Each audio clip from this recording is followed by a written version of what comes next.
পড়া শুরু। এবার আজকে আমরা করব মে পার্টটা সম্বন্ধে। আগের দিন ফুলের এই অংশটাকে কি বলি আমরা?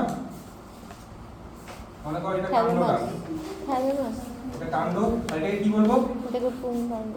পুষ্পবৃন্ত। আর যেটা ফুলে গেছে পুষ্পবৃন্তটা এটাকে কি বলবো? থ্যালামাস বা পুষ্পাক্ষ। এবার এই পুষ্পাক্ষর মধ্যেই আমাদের কি থাকে? মে যে স্তবক সেটা থাকে, তাই তো? আজকে আমরা যেহেতু মে স্তবকটা নিয়ে পড়বো, যে নিয়ে আমরা এই থ্যালামাসের উপরেই থাকে। এবার মে স্তবকের সংখ্যা একটা হতে পারে, দুটো হতে পারে, তিনটা হতে পারে, অনেক হতে পারে। তাহলে এবার দেখ, আমরা এটাকে কি বলছি? স্ত্রী স্তবক। এর ইংরেজি নাম কি? গাইনোসিয়াম। এর আরেকটা নাম আছে পিস্টিল। দেখ, একই জিনিসের তিনটা নাম। এবার এই জায়গাটার মধ্যে আরেকটা নাম আছে, যেটা হচ্ছে কার্পেল। এর ডিফারেন্সটা কি বুঝবি? মনে কর এই ফুলের মধ্যে এরকম একটা আছে, তাহলে এটাকে আমরা কি বলতে পারি? স্ত্রী স্তবক বলতে পারি, গাইনোসিয়াম বলতে পারি, পিস্টিল বলতে পারি, কার্পেলও বলতে পারি। মনে কর দুইটা আছে। এবার তুই কি বলবি? তখন তুই এই দুইটাকে একসঙ্গে বলবি স্ত্রী স্তবক, গাইনোসিয়াম, পিস্টিল। বুঝা গেল? কিন্তু এই এক একটাকে আমরা কি বলবো? কার্পেল। কার্পেল। তাহলে স্ত্রী স্তবকের এক একটা ইউনিটকে বলি আমরা কার্পেল, আর একসঙ্গে মনে কর 10টা কার্পেল আছে, 10টা কার্পেলটি একসঙ্গে আমরা কি বলবো? স্ত্রী স্তবক বা পিস্টিল। বুঝা গেল? এইবার তোর পড়াগুলো শুরু। এই বইয়ের মধ্যে তোরা এই একটা ছবি পাবি, এরকম টাইপের। এবার কার্পেলের সংখ্যা যদি একটা থাকে, তখন থেকে আমরা কি বলবো? মনোকার্পেলারি। মনে কর এখানে একটা আছে, এটাকে তাহলে কি বলবি? কার্পেলও বলবি, পিস্টিলও বলবি, গাইনোসিয়ামও বলবি, স্ত্রী স্তবকও বলবি। কার্পেল যদি দুইটা থাকে তাহলে বাইকার্পেলারি, যদি তিনটা থাকে ট্রাইকার্পেলারি, যদি চারটা থাকে টেট্রাকার্পেলারি, আর যদি বেশি থাকে তাহলে মাল্টিকার্পেলারি। মাল্টি কার্পেলারি তো স্ত্রী স্তবক হয়ে গেল। এই যে মাল্টিকার্পেলারি, ওটাকেই তো স্ত্রী স্তবক বলবো। কি? ওটাকেই স্ত্রী হ্যাঁ, স্তবক। টোটালটাই স্ত্রী স্তবক, কিন্তু এক একটাকে বলবো কার্পেল। কার্পেল। ওই যে এটা বাই কার্পেলারি, ট্রাই কার্পেলারি বলছে। আসতেছি তো। ওগুলো বুঝা গেল কেসটা? তাহলে এই যে ছবিটা তোরা দেখতে পাচ্ছি বইয়ের মধ্যে, এইটা এই টোটালটাকে আমরা কি বলতে পারি? স্ত্রী স্তবক বলতে পারিস, গাইনোসিয়াম বলতে পারি, বা পিস্টিল বলতে পারিস। কিন্তু এই যে এক একটা দেখতে পাচ্ছিস, এক একটাকে বলবো কার্পেল। বুঝা গেল? এইবার বইয়ের মধ্যে এই ছবিটা তোরা পাবি, এই যেটা এই পাশে যেটা আছে। এবার একটা ভুল আছে ছবিটার মধ্যে, ঠিক করে নে। জবা ফুলে 5টা কার্পেল থাকে। প্রতিটা কার্পেল, এই যে ছবিটা আঁকলাম এরকম করে, এটা কি একটা কার্পেল? কার্পেলের 3টা অংশ থাকে, কি কি বল? এটা হচ্ছে গর্ভমুণ্ড, এটা গর্ভদণ্ড, আর এটা হচ্ছে আমাদের ডিম্বাশয়। বুঝা গেল? এইবার জবা ফুলে থাকে 5টা কার্পেল, কিন্তু বই দেখি 6টা পাবি। গর্ভমুণ্ড কয়টা পাবি? 6টা। তাহলে একটা কাটে দে, ভুল দেওয়া আছে বইয়ের মধ্যে, লেখাও আছে 5টা কার্পেল থাকে, উপরে দেখবি লেখা দেওয়া আছে। এইবার যদি একটা ফুলের মধ্যে মনে কর অনেকগুলো কার্পেল আছে, জবা ফুলে কয়টা কার্পেল? কিন্তু 5টায় মিলে গেছে, এই ধরনের কার্পেলকে আমরা কি বলবো? অ্যাপোকার্পাস। যখন কার্পেলগুলো পরস্পরের সঙ্গে কি হয়ে যাবে? মিলে যায়, তখন তাকে আমরা বলবো যুক্ত গর্ভপত্র বা অ্যাপোকার্পাস। বুঝা গেল? আর এখানে দেখ কার্পেল কতগুলো আছে? অনেকগুলো আছে, কিন্তু পরস্পর থেকে আলাদা, তখন তাকে আমরা কি বলবো? অ্যাপোকার্পাস। তাহলে এটা ছিল সিনকার্পাস, আর এটা অ্যাপোকার্পাস। বুঝা গেল? সিন মানে যুক্ত, আর অ্যাপো মানে আলাদা। তাহলে এইখানে প্রত্যেকটার মধ্যে কি কি ইউনিট আছে? একটা থাকবে গর্ভমুণ্ড, একটা থাকবে দণ্ড, আর একটা থাকবে ডিম্বাশয়। বুঝলি? তাহলে প্রথম দিকে এগুলো বইয়ের মধ্যে পাবি, আমি পরে দাঁড়াই দেবো একটা করে। ইয়ার এই যে দেখ, তাহলে সিনকার্পাস স্যার ওই জবা ফুলের ভিতরে 5টা গর্ভদণ্ড, একটাই মিলে গেছে। ডিম্বাশয় তো একটাই। এখানে প্রকোষ্ঠ 5টা হবে, এই যে যেমন টমেটোর মধ্যে আমি ছবি রাখছি, জানি এগুলো এই যে দেখো, তিনটা আছে এখানে কার্পেল, কিন্তু এই তিনটা উপর থেকে আসছে ডিম্বাশয় যেটা নিয়ে আছে এখানে দেখি তিনটা প্রকোষ্ঠ পাবে। তাহলে এখানে কয়টা প্রকোষ্ঠ হবে জবাব হবে? 5টা। এবার উদাহরণ দেখে নিস, তাহলে জবা একটা উদাহরণ। এটা কি ফুল? তোদের যে এইখানে ছবিটা দেওয়া আছে এটা হচ্ছে চাপা ফুল। চাপা মানে আমরা বলি না সুন্দর কাঠগোলাপ বলি, এই কাঠগোলাপের ছবিটা। এই কাঠগোলাপ এরকম না, অন্যরকম হয়। এই ছবিটা চাপা। আমার বাড়িতে চাপাটা আছে একটা ছোট্ট চাপা কাঠগোলাপ একই? হ্যাঁ, চাপাতি কাঠগুলো। এই দেখ, এটা হচ্ছে তোর কি তাহলে অ্যাপোকার্পাস, এটা অ্যাপোকার্পাস, এগুলো প্রত্যেকটা আলাদা আলাদা। তাহলে এটা চলে গেল আমাদের। পার্থক্যগুলো তোরা দেখে নিস, পার্থক্য কোনো প্রয়োজন নেই। এইবার তোরা আর কিছু ইম্পর্টেন্ট জিনিস সম্বন্ধে জান।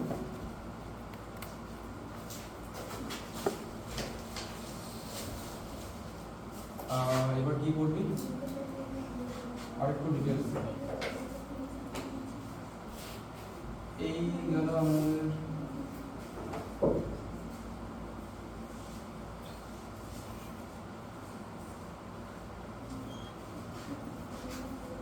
দেখে দেখো, তুই যদি এই জায়গাটা দেখিস না, এটা কি ডিম্বাশয়টা? ডিম্বাশয়টার ভিতরটা কিন্তু থাকে ফাঁপা। কেমন থাকে? ফাঁপা। এবার ডিম্বাশয়ের ভিতর কি থাকে? কি তৈরি হয়? আমাদের বীজ তৈরি হয়, যেটাকে আমরা কি বলি? ডিম্বক। কারণগুলো মনে রাখিস, আমাদের এই টোটালটাকে আমরা বলবো ডিম্বাশয়।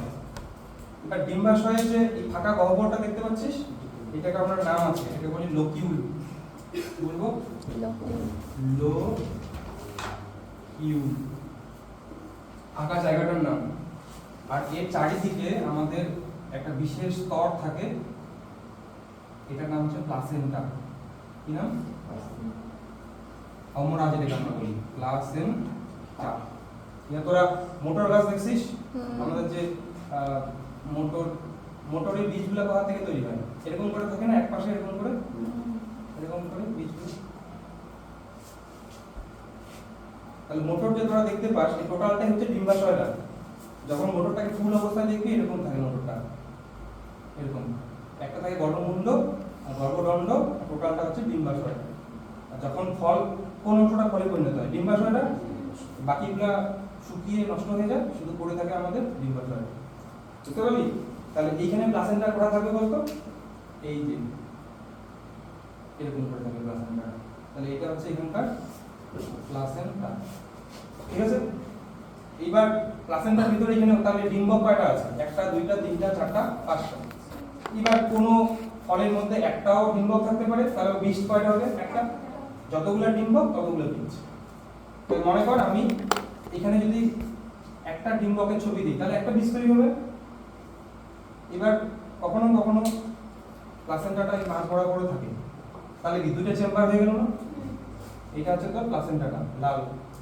এবার এই প্লাসেন্টা থেকেই কিছু গ্রোথ দেখা যায় এবং উপবৃদ্ধি দেখা যায়। এই উপবৃদ্ধিগুলোর নাম আছে, উপবৃদ্ধিগুলোর নাম হচ্ছে ফিউনিকল, বাংলায় বলে ডিম্বক বৃন্ত। ঠিক আছে? তাহলে এখানে কি ডিম্বক বৃন্ত, তার সামনে আমাদের কে তৈরি হয়? ডিম্বক তৈরি হয়। তাহলে প্লাসেন্টা, তাহলে ডিম্বক কোথা থেকে তৈরি হচ্ছে বলতো? প্লাসেন্টা থেকে। বুঝা গেল? এবার ডিম্বকের পুরো বেসিক জিনিস দেখি।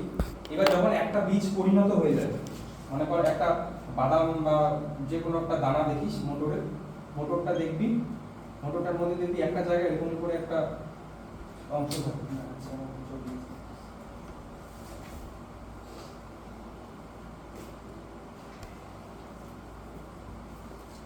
এই দেখ, বীজগুলো দেখতে পাচ্ছিস? এই যে এটা। এবার এই মনে কর আমার ডিম্বকটা, আর এই হচ্ছে আমাদের কি, এটা কি ফিউনিকলটা। ফিউনিকলটা যেই জায়গায় ডিম্বকের সঙ্গে যুক্ত হয়েছে, যুক্ত কোথায় হয়েছে? এই জায়গাটা। এই জায়গাটার নাম আছে, এই জায়গাটার নাম হচ্ছে হাইলাম। হাইলাম, এই যে দেখতে পাচ্ছি সাদা অংশটা, এটা হচ্ছে হাইলামটা। এইখানেই আমাদের কে যুক্ত ছিল? ফিউনিকলটা বা ডিম্বক বৃন্তটা যুক্ত ছিল। আর ডিম্বক বৃন্ত আবার প্লাসেন্টার সঙ্গে বুঝা গেল? বাস এইটুকু জায়গায় গেল না। এইবার তোরা কি করবি, একটা ডিম্বক কিভাবে তৈরি হয় সেটা তোরা দেখবি। এবার একটা পরিণত ডিম্বকে আগে ছবিতে দেখাই আমি। এই হচ্ছে আমাদের ফিউনিকলটা। ডিম্বকের থাকে দুইটা ত্বক, এই একটা ডিম্বক ত্বক, ভ্রূণস্থলীটা কোথায় থাকে? ওই ভ্রূণস্থলী ছবি, এটাই ডিম্বকের ভিতরে ভ্রূণস্থলী। এবার দেখ এরকম, আর ডিম্বকের থাকে দুইটা প্রাচীর, দুইটা থাকে কি বহিঃপ্রাচীর, আর ভিতরের দিকেটা এটা হচ্ছে আমাদের অন্তঃপ্রাচীর। তাহলে এদিকেও সেম, আর তার ভিতর থাকে আমাদের ভ্রূণস্থলী, আর এটা কি আমাদের ডিম্বক বৃন্ত, আর এই জায়গাটা হচ্ছে আমাদের হাইলাম, আর এটা কি আমাদের ভ্রূণস্থলী। আর এই যে এই চারিদিকে কিন্তু কোষ দিয়ে ভর্তি। হ্যাঁ, এই কোষগুলোর নাম কি জানিস? এই কোষগুলোর নাম হচ্ছে ভ্রূণ পোষক কলা। ভ্রূণ পোষক কলা, ইংরেজিতে বলে নিউসেলাস। প্রত্যেকটা টার্ম তোর করতে গিয়ে লাগবে কাজে। এইবার আমরা দেখব কিভাবে ডিম্বকটা সৃষ্টি হয়। এই ডিম্বকটা তো পরিণত, এই ভিতর কি কি কোষ থাকে বল? ওই দুটো সহকারী কোষ, একটা ডিম্বাণু, পোলার নিউক্লিয়াস, আর প্রতিপাদ কোষ, তিনটা থাকে। কে থাকে? সহকারী কোষ উপরের দিকে। এবার আমরা দেখব কিভাবে এই ডিম্বক বা টোটাল ডিম্বকটা তৈরি হচ্ছে। তাহলে আমাকে কোন জায়গায় বুঝতে হবে। সবার প্রথমে এটা মনে কর আমাদের কিটা ফিউনিকলটা, তার কোষগুলো থেকেই কি হচ্ছে, আমাদের এটা কি কোষ দিয়ে ভর্তি। ফিউনিকলটাই সামনের দিকে এরকম করে আস্তে আস্তে তোর এই ডিম্বকটা সৃষ্টি হবে। তো প্রথমে নরমাল কোষ একগুচ্ছ, এটাই। এবার শুধুমাত্র আমি এইটুকু জায়গার ছবি আঁকবো। এইটুকু জায়গার মনে কর ছবি হচ্ছে এই, ওই আগের দিনে যেভাবে পড়া রেণু সৃষ্টি হচ্ছে ঠিক ওরকমই করেই পড়াটা। তাহলে ভিতরে একগুচ্ছ কোষ, আর বাইরের দিকে কি থাকে?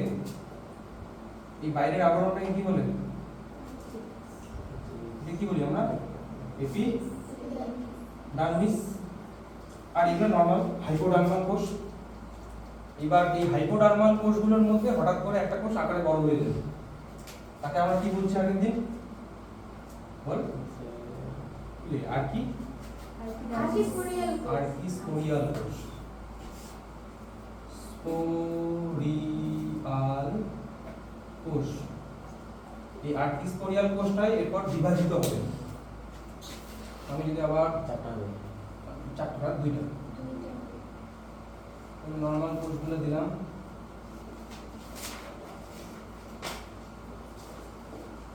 এই কয়টা তুমি ঘাটতি কর, দেখবি ভালো রেজাল্ট হবে। এই বিভাজিত হয়ে কয়টা কোষ তৈরি করবে? দুইটা।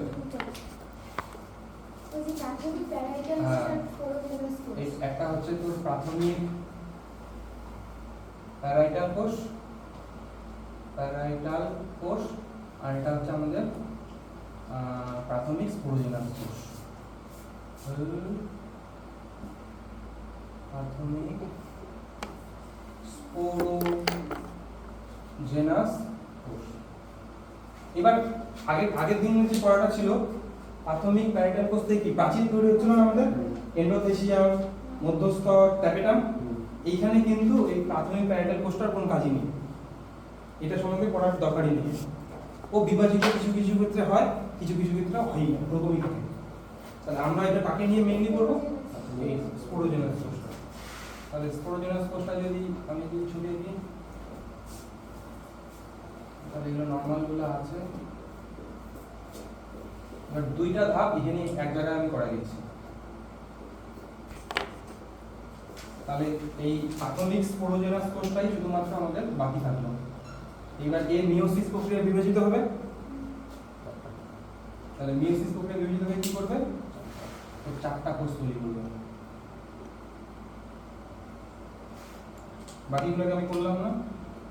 তাহলে এই যে একটা, দুইটা, তিনটা, চারটা তৈরি হলো। এইবার এই প্রাথমিক স্পোরোজেনাস কোষটা এখানে একটু ছোট ছিল, এখানে এসে কি হয়ে গেল বলতে একটু আকারে বড় হয়ে গেল। এবার এটার নাম আছে, কি বলবো এটাকে আমরা বলবো এবার স্ত্রী রেণু মাতৃ কোষ, বা একটা নাম আছে মেগাস্পোর মাতৃকোষ। মেগা কারণ বলে কারণ স্ত্রী রেণুটা আকারে বড় হয়। হ্যাঁ, মেগাস্পোর মাদার সেল এমএমসি। আর আগেরটা কি ছিল মাইক্রোস্পোর মাদার সেল, ওইটাও এমএমসি, একই কিন্তু এটা মেগা এটা মাইক্রো। এবার দেখ আস্তে আস্তে কিসের ডেভেলপমেন্ট হচ্ছে বলতো, আস্তে আস্তে আমাদের ভ্রূণস্থলীর ডেভেলপমেন্ট হচ্ছে। এবার ভ্রূণস্থলীর ডেভেলপমেন্ট চলতে থাকবে, তার সাথে সাথে আমাদের যে প্রাচীরগুলো এগুলো তৈরি হতে থাকবে। সবার প্রথমে কোন প্রাচীরটা তৈরি হয়, এটা আছে, এগুলো নরমাল কোষগুলো আছে আমাদের। এবার এই যে তোরা ডিম্বকটার ছবি দেখতে পাচ্ছিস, যেটা আমি পরিণত রাখছি, এই ডিম্বকটার এই সামনের দিকটাকে কি বলে, ডিম্বক রন্ধ্র, বুঝছে? আর এই দিকটাকে কি বলে, ডিম্বক মূল, ইংরেজিতে বলে স্যালাজার, আর এটাকে বলে মাইক্রোপাইল। এবার দেখো এই যে চারটা কোষ তৈরি হলো, এগুলোকে কি বলবো আমরা, এই চারটা হচ্ছে আমাদের স্ত্রী রেণু। তার মধ্যে উপরের দিকে তিনটা, তার মানে ডিম্বক রন্ধ্রের দিকে তিনটা নষ্ট হয়ে যাবে, তার মানে এই তিনটা হয়ে গেল আমাদের নষ্ট।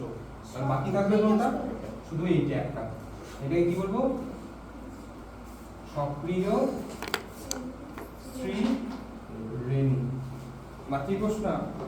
তাহলে এইটা কেমন হবে, এই কোষটা ডিপ্লয়েড, কিন্তু এগুলা হ্যাপ্লয়েড, কারণ এখানে কি হয়ে গেছে আমাদের মিয়োসিস হয়ে গেছে।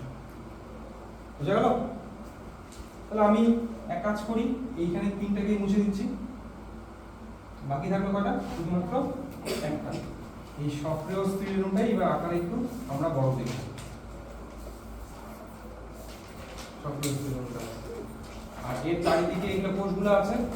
এবার দেখ প্রাচীরগুলো তৈরি হওয়া শুরু হবে। এবার সবার প্রথমে অন্তঃপ্রাচীরটা তৈরি হবে, তাহলে এইদিকে আস্তে আস্তে কিসের তৈরি সৃষ্টি হবে, অন্তঃপ্রাচীর হলো। পরে কোন প্রাচীর সৃষ্টি হবে, বহিঃপ্রাচীর। আমি একটু মুছে দিচ্ছি এইদিকে, বুঝতে পারছিস? আর এই যে বাকি কোষগুলো দেখতে পাচ্ছিস, এগুলো কি, এগুলো হচ্ছে আমাদের ভ্রূণ কোষ কলা।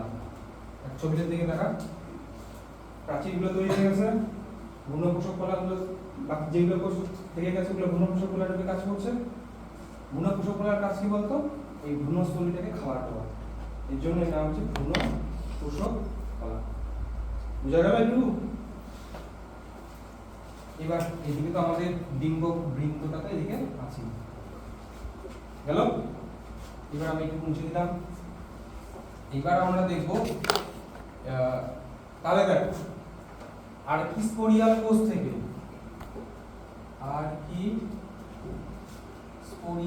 কোষ থেকে কি তৈরি হওয়া, স্ত্রী রেণু তৈরি হওয়া, এই প্রক্রিয়াটাকে কি বলবো আমরা, মেগা স্পোরোজেনেসিস। আগেরটা ছিল মাইক্রোস্পোরোজেনেসিস, এটাকে কি বলবো, মেগা স্পোরোজেনেসিস। এবার এই স্ত্রী রেণু থেকে আমাদের কি তৈরি হবে, এই স্ত্রী রেণু থেকে আমাদের তৈরি হবে স্ত্রী লিঙ্গধর উদ্ভিদ, লিঙ্গধর উদ্ভিদ। তাহলে স্ত্রী লিঙ্গধর উদ্ভিদের প্রথম কোষের নাম কি, স্ত্রী রেণু। বুঝা গেল? এটাকে আমরা বলবো মেগা গ্যামেটোজেনেসিস, গ্যামেট তৈরি হবে বা ডিম্বাণু তৈরি হবে। বুঝা গেল? আর স্ত্রী লিঙ্গধর উদ্ভিদ মানে কি, ভ্রূণস্থলী। বুঝা গেল কিনা, ক্লিয়ার? এবার আমরা শুধুমাত্র এইটুকু জায়গায় ছবি আঁকবো, বারবার আমি আঁকতে দিলাম। এবার এই নিউক্লিয়াসটা তিনবার মাইটোসিস প্রক্রিয়ায় বিভাজিত হবে। একবার তাহলে কয়টা নিউক্লিয়াস তৈরি হবে, দুইটা, কিন্তু কোনো রকম সাইটোকাইনেসিস হবে না। আরেকবার বিভাজিত হবে, দুইবার মাইটোসিস হলো, তাহলে এটা থেকে দুইটা নিউক্লিয়াস, এটা থেকে দুইটা নিউক্লিয়াস। এবার আবার আরেকবার মাইটোসিস হবে, তাহলে এখান থেকে চারটা, এখান থেকে হলো? এবার আরেকটা জিনিস বলার আছে, আমাদের এই সক্রিয় আচ্ছা এটাকে কমপ্লিট করে দিই। এরপর কি হবে আমাদের এই ভ্রূণস্থলীটা যখন আমরা ছবি দেখবো একটা পরিণত, উপরের দিকে 3টা নিউক্লিয়াস থেকে যায় আর নিচের দিকে 3টা নিউক্লিয়াস থেকে যায়, আর এখান থেকে একটা মাঝখানে আসে আর নিচের থেকে একটা মাঝখানে আসে। দেখিস তারপরে দেখিস পুরো জন্য আমাদের তারপরে দেখিস এই ওদিকে সাইড দেখিস আরে উপরে দেখিস উপরে দেখিস সাবধানে নালে মাথা বাড়ি দেখিস তো আমি বাড়ি গিয়েছিলাম। তাকাও তাহলে বল উপরের দিকে এই নিউক্লিয়াস গুলো চারিদিকে এবার কি তৈরি হবে? কোষপ্রাচীর তৈরি হবে। তাহলে এই দুটোকে আমরা কি বলবো? সহকারী কোষ। খুব ভালো করে এগুলোর প্লয়েডি মনে রাখবি, কেমন হয়? হ্যাপ্লয়েড। আর একটা বাকি থাকে, এটাকে আমরা কি বলবো? ডিম্বাণু। ডিম্বাণু এটা কেমন হয়? হ্যাপ্লয়েড। এইদিকে কোষগুলোর নাম কি? প্রতিপাদ কোষসমষ্টি।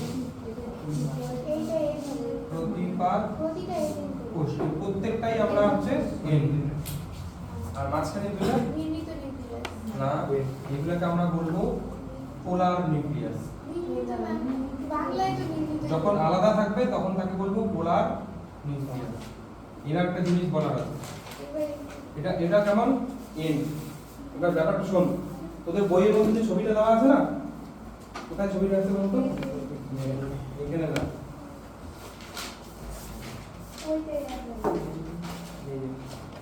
পেজ নাম্বার 49 তাকাও।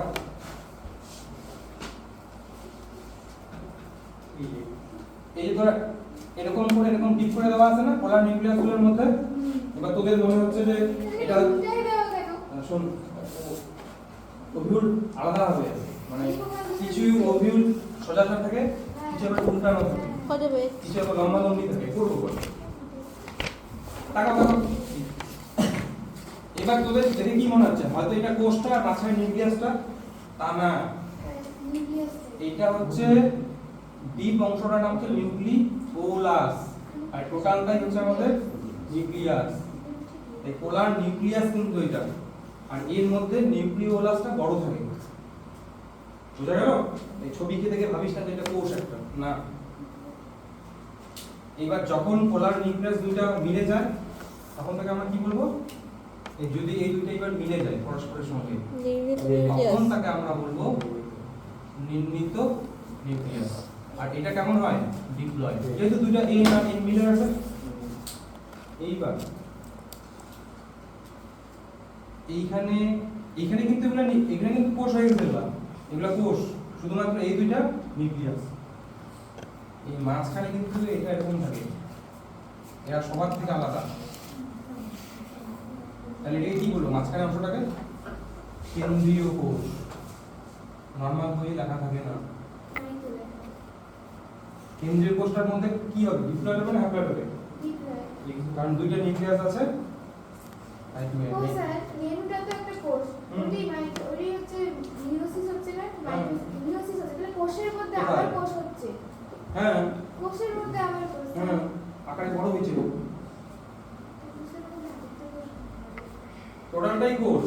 হ্যাঁ, ওইটাই তো। ওর মধ্যে সাইটোকাইনেসিস হয়ে আলাদা হয়ে গেছে, মানে এই টোটাল গঠনটা এর মধ্যেই হলো। না, সাইটোকাইনেসিস হলে দুইটা একদম আলাদা হয়ে যেত। ছোট ছোট হয়েছে সাইটোকাইনেসিস, মানে তোরা যেটা ভাবিস যে সাইটোকাইনেসিস মানে হচ্ছে দুইটা আলাদা হয়ে গেল, দুইটা আলাদা। ব্যাপারটা এরকম না। আগের দিন যখন আমরা করছিলাম বড় রেণুর মধ্যে একটা নিউক্লিয়াস ছিল, এটাই বিভাজিত হয়ে নিউক্লিয়াসটা এখানে আসলো, তার ভিতরেই একটা কোষ তৈরি হলো। এটাকে আমরা কি বলছি? জনন প্রসাধন। দুইটার আকার এই সাইজটা অনেক ডিফারেন্ট। বুঝতে পারলি? এই হচ্ছে গল্প। তাহলে এই টোটালটা আমাদের কি? পরিণত ভ্রূণস্থলী বা স্ত্রী লিঙ্গধর উদ্ভিদ। এর প্রথম কোষটা কার থেকে হয়েছে? স্ত্রী রেণু থেকে। কিন্তু আমাদের এই যে রেণু মাতৃকোষটা ছিল না এখানে, রেণু মাতৃকোষ, এটা কি ছিল আমাদের? রেণু মাতৃকোষ। এটা প্রথমে কোন প্রক্রিয়ায় বিভাজিত হবে? মিয়োসিস 1। মিয়োসিস 1 এর পরে কয়টা কোষ তৈরি হয়? 4টা। দুইটা। দুইটা। আর তারপর যখন মিয়োসিস 2 হয় তখন আর তখন আমাদের চারটা তৈরি হয়, তাই তো? কিন্তু এখানে কয়টা রেণু সক্রিয় থাকলো? আর বাকি তিনটে নষ্ট হয়ে গেল। এই ধরনের পরে আবার এইটাই আবার ঘূর্ণস্থলী গঠনে অংশগ্রহণ করে। এই ধরনের ঘূর্ণস্থলী গঠনটাকে বলে মনস্পরিক টাইপ। দেখ ওই ছবির মধ্যে দেখা আছে, ওই যে ছবিটা নীল রঙের, পাইছিস? তাহলে প্রথমটা কি লেখা আছে? মনস্পরিক। মনো মানে এক, কয়টা সক্রিয় স্ত্রী রেণু থাকবে? একটা। কোথায় দেখা যায়? উদাহরণ মনে রাখবি, পলিগোনাম। বুঝা গেল? এরপরটা কি আছে? লাগাবো। এরপরটা কি আছে? বাইস্পরিক, তাই তো? বাইস্পরিকের ক্ষেত্রে এই রেণু মাতৃকোষ এটা বিভাজিত হয়ে কয়টা নিউক্লিয়াস তৈরি করবে? দুইটা। মাঝখানে কি হবে? কোষপ্রাচীর তৈরি হবে। তারপরে কি হবে বলতো? এই যে কোষটা আছে এ মিয়োসিস 2 তে অংশগ্রহণ করবে না। তার মানে কি এ এরকমই থাকবে, আর এইটা মিয়োসিস 2 তে অংশগ্রহণ করলে দুইটা নিউক্লিয়াস তৈরি হবে, কিন্তু এর আবার সাইটোকাইনেসিস হবে না। ব্যাপারটা বুঝাচ্ছি আবার। এটার ক্ষেত্রে মিয়োসিস 1 হলো, মিয়োসিস 1 দুইটা কোষ তৈরি হলো। দুইটা কোষের মধ্যে একটা মিয়োসিস 2 তে অংশগ্রহণ করে না, তার মানে এ অংশগ্রহণ করলো না এবং এ এদিকে নষ্ট হয়ে যায় পরে আপনি ডিজেনারেট হয়ে যায়। বাকি থাকলো কি এ মিয়োসিস 2 করে, যার ফলে দুটো নিউক্লিয়াস তৈরি হয়, কিন্তু মাঝখানে প্রাচীর তৈরি হওয়ার কথা ছিল একটা, কিন্তু সাইটোকাইনেসিস হয়নি। হ্যাঁ দাঁড়া বলতেছি। তাহলে সক্রিয় স্ত্রী রেণু কয়টা থাকলো? দুইটা। এই দুইটা। এবার এই আমাদের মাইটোসিসের মাধ্যমে ভ্রূণস্থলী তৈরি হবে। তাহলে দেখ কয়বার মাইটোসিস হবে? একবার হলো, তাহলে কয়টা নিউক্লিয়াস তৈরি হবে? চারটা। তাহলে যদি দুইবার হয় তাহলে কয়টা হবে? 8টা। তাহলে এইখানে কয়টা মাইটোসিস হচ্ছে? দুইবার। আর এখানে কয়বার ছিল? তিনবার। তুই বইয়ের মধ্যে দেখ একটা মাইটোসিস নাই। ছবিটার দিকে তাকাও। হ্যাঁ একটা নাই।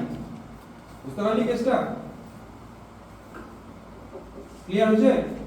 তাহলে মনস্পরিকে কেবলমাত্র একটা সক্রিয় স্ত্রীরেণু ভ্রূণস্থলী গঠনে অংশগ্রহণ করছে। বাইস্পরিকে কয়টা? দুইটা।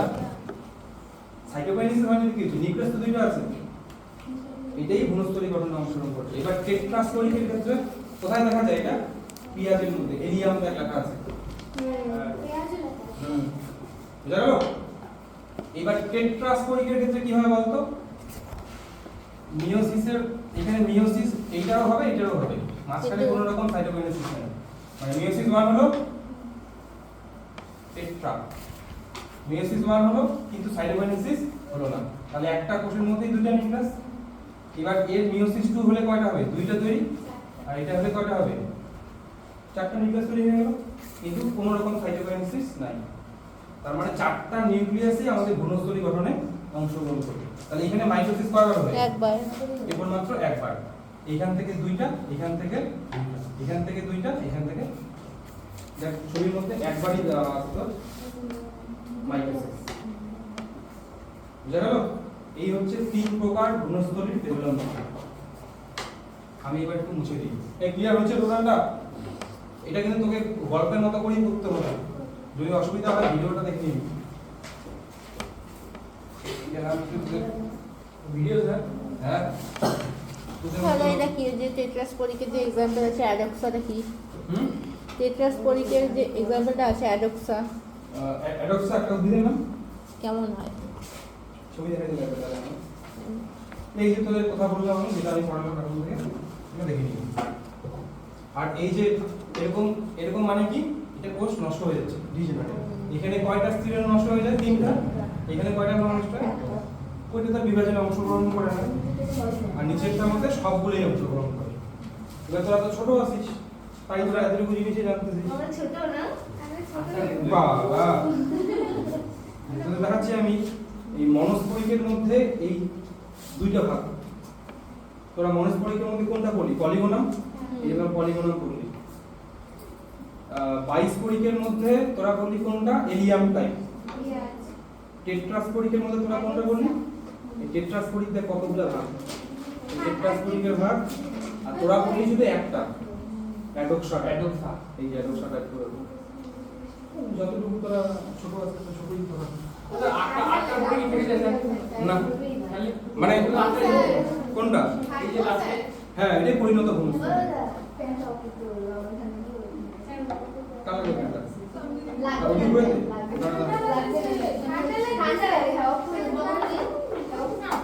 অফ করলে এখন গরম লাগবে।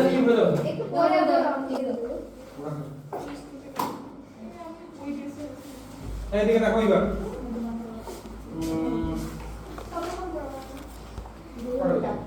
পাক্কা একদম তোদের বাড়িতে পড়া শুরু করছিস? 4:30টার দিকে পড়া আছে। আমি একবার 4:20 ছাড়বো। হ্যাঁ? হ্যাঁ ঠিক আছে কি রে বইতে আমাকে কোনটা পড়াইলাম তো দাঁড়ায় না একবার সবই এখানে আছে, নিয়ে নে।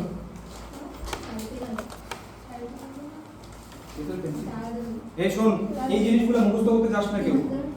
এই যে সবচেয়ে বড় স্ত্রীর নাম কি, সবচেয়ে ছোট এই মল্লিকা ময়ূরী, এগুলো করতে যাস না। বড় রেণুর নাম, ছোট রেণুর নাম। তাহলে স্ত্রী স্তবক এগুলো নামগুলো বললি, অ্যাপোকার্পাস সিনকার্পাস ওভারির মধ্যে পার্থক্য আর উদাহরণগুলো দেখবি। চাপা জমা এজন্যটা।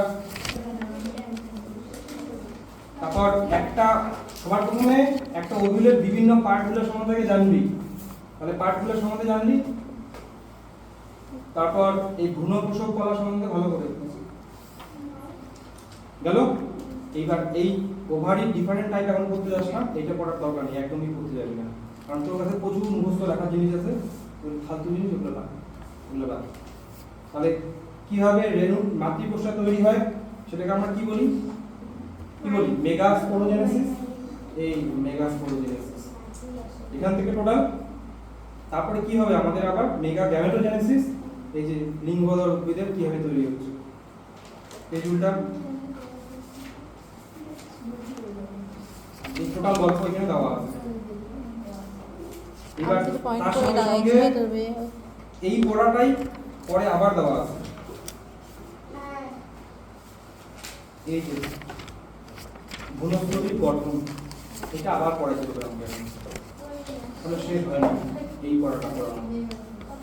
তার মধ্যে এইখানকার উদাহরণগুলো দেখি। ও স্যার ওইটাও বাইরে যে প্রাচীরটা ওটা এরকম নরমাল নলের মতো তৈরি করছে না, আগের পেজে আছে এটা হ্যাঁ ওই যে পড়ার মানিটা, তার মধ্যে সবার আগে মানিকা লিখবে, এই ক্ষয়প্রাপ্ত বললাম, হ্যাঁ নষ্ট হয়ে যাবে। এবার এই জায়গাটার মধ্যেই কিছু পড়ার আছে না, বলার আছে। আর এগুলো পড়ে ডিফারেন্ট টাইপের ওভিউল, এগুলো পড়ে পড়বি। কিছুই না, গল্প। এই যে একটা পরিণত ভ্রূণস্থলী ছবির মধ্যে কিছু কিছু জিনিস তোদের ভালো করে মনে রাখতে হবে।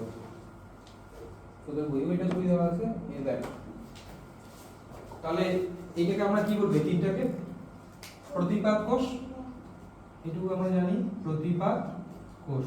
আর তিনটা কোষকে একসঙ্গে কি বলবো? প্রতিপাদ কোষ সমষ্টি। যে পোলার নিউক্লিয়াস আলাদা আলাদা ভাবে আছে, আর যখন একসঙ্গে মিলে যাবে তাহলে টোটাল কয়টা কোষ হইলো? 7টা। একটা, দুইটা, তিনটা, আর চারটা, পাঁচটা, নিউক্লিয়াস 6টা, আর মাঝখানে টোটালটা 7টা। ও ওটা একটা তো একটাই, এই মাঝখানেটাকে বলবো আমরা কি? সেন্ট্রাল সেল বা কেন্দ্রীয় কোষ। নিউক্লিয়াস বলে তো আটটা হবে। হ্যাঁ, তাহলে 7টা কোষ। আগেরবার পরীক্ষা আসলে এখান থেকে ছবি দিয়ে পরীক্ষা কোশ্চেন আসছে। আর নিউক্লিয়াস কয়টা? 8টা। 8টা হচ্ছে আমাদের নিউক্লিয়াস। এইটুকু তো বললি। এবার সহকারী কোষকে ইংরেজিতে কি বলে? সাইনার্জি। সহকারী কোষ। সহকারী কোষ কোনগুলো এখানে? এই যে এটা একটা সহকারী কোষ, এইটা আরেকটা সহকারী কোষ, আর তার ভিতরে যে আরেকটা ঢুকে আছে ওটা কি? বল কি এটা? এটা হচ্ছে ডিম্বাণু। ডিম্বাণুটা। তাহলে ওর সঙ্গেই পিছন দিকে আছে, তাহলে এটা হচ্ছে আমাদের ডিম্বাণু। তাহলে এটা হচ্ছে আমাদের এন, এটা হচ্ছে এন। এবার এই সহকারী কোষ আর ডিম্বাণুকে একত্রে আমরা কি বলি? গর্ভযন্ত্র বা এক অ্যাপারেটাস। ঠিক আছে। এইবার আরেকটা জিনিস, এই সহকারী কোষের মধ্যে দেখ একটা বিশেষ গঠন আছে, তোদের বই লেখা আছে কিনা জানি না, এই যে কোষ প্রাচীরটা এরকম করে একটু ইয়ে হয়ে যায়, তার নাম কি? ফিলিফর্ম অ্যাপারেটাস, মনে রাখতে হবে। হ্যাঁ ফিলিফর্ম অ্যাপারেটাস কোথায় থাকে? সহকারী কোষের মধ্যে। এর কাজ কি বলতো? ওই যে আঙুলের ন্যায় প্রবর্ধক সৃষ্টি হয়। কি বলতে চাইলো উপরে আর কি। এই মনে কর আমি স্ত্রী স্তবকের ছবি আঁকলাম, তোদের পড়াগুলো মাঝখানে গ্যাপ হয়ে যাচ্ছে, কারণ ওইভাবেই পড়াগুলো বইয়ে দেওয়া আছে। এটা গেল। এবার মনে কর এখানে আমাদের ওভিউলটা এরকম করে আছে, একটাই ওভিউল মনে করা আছে, আমি সুবিধার জন্য একটাই রাখলাম। তাহলে এগুলো কি? প্রাচীরগুলো। এই পাশেও কি হবে আমাদের? প্রাচীরগুলো। আর এখানে থাকে আমাদের কি? ভ্রূণস্থলীটা। ভ্রূণস্থলীটা একটু বড় করে দিই। তাহলে প্রতিপাদ কোষ, পোলার নিউক্লিয়াস, সহকারী কোষ। এবার একটা রেণু মনে কর পড়েছে, রেণুর বাইরের দিকে কি থাকে? এক্সাইন, আর ভিতরের দিকে থাকে ইনটাইন। এবার যেখানে এক্সাইন থাকে না এটাকে কি বলি আমরা? রেণুরন্ধ্র। যখন এই রসটা শোষণ করে এই রেণুরন্ধ্র দিয়েই পরাগনালীটা বের হয়ে আসে। সবার প্রথমে কে থাকে? নালিকা নিউক্লিয়াস, আর পুংগ্যামেট দুইটা এর পরে থাকে, তাই তো? এইবার এইটাই এই সুন্দর করে আমাদের আসে। এবার পরাগনালীটা আমাদের ওভিউলের ভিতরে কি প্রবেশ করবে? এবার এই আস্তে আস্তেই এই জায়গায় মনে কর পরাগনালীটা আছে, তখনই নালিকা নিউক্লিয়াসটা নষ্ট হয়ে যাবে। তাহলে বাকি কি থাকলো? শুধুমাত্র পুংগ্যামেট দুইটা।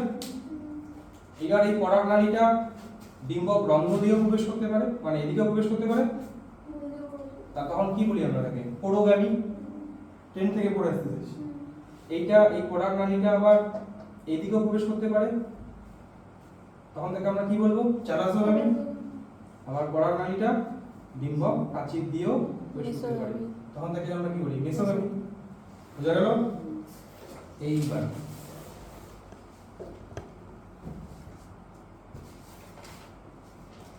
মনে কর পরাগনালীটা তো এখানে প্রবেশ করবে, সবার প্রথমে কোথায় প্রবেশ করে?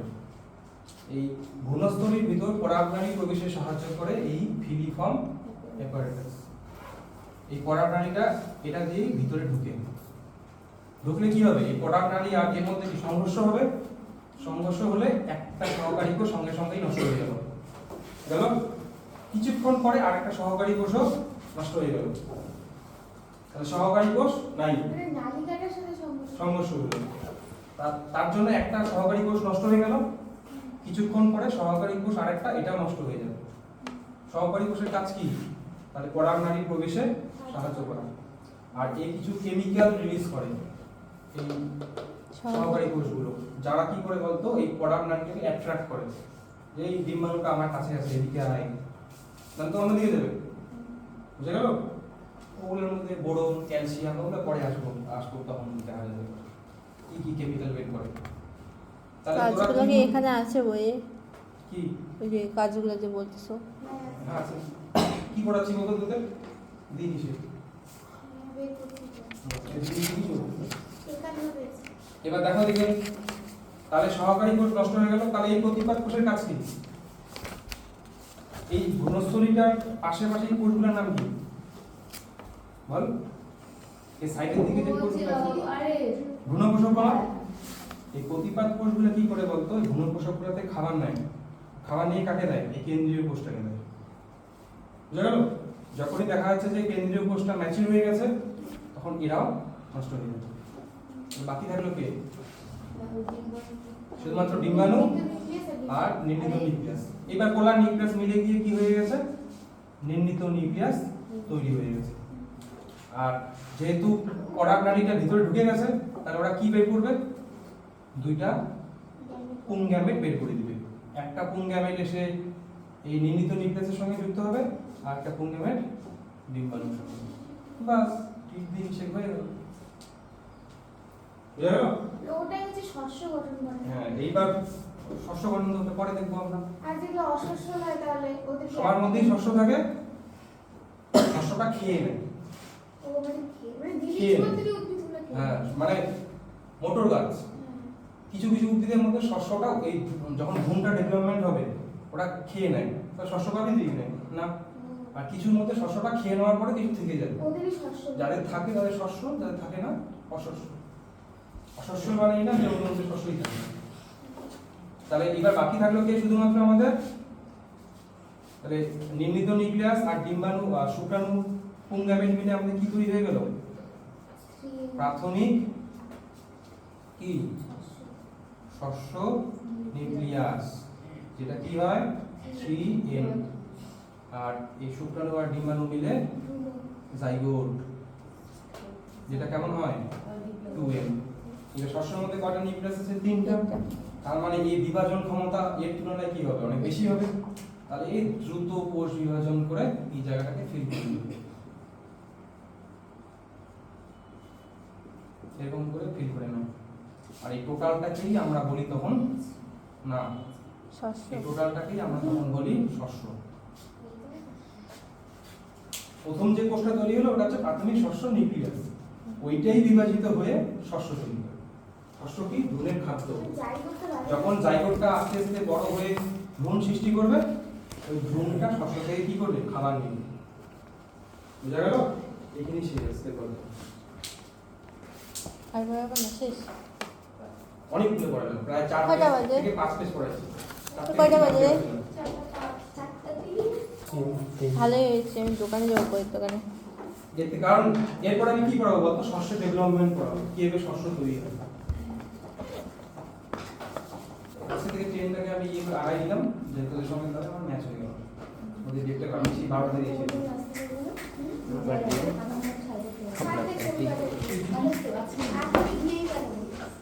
এই পড়াগুলোকে দাদা এবার হচ্ছে 11-এ মোনাই থেকে কেউ আসে নাই? ছুটি হ্যাঁ?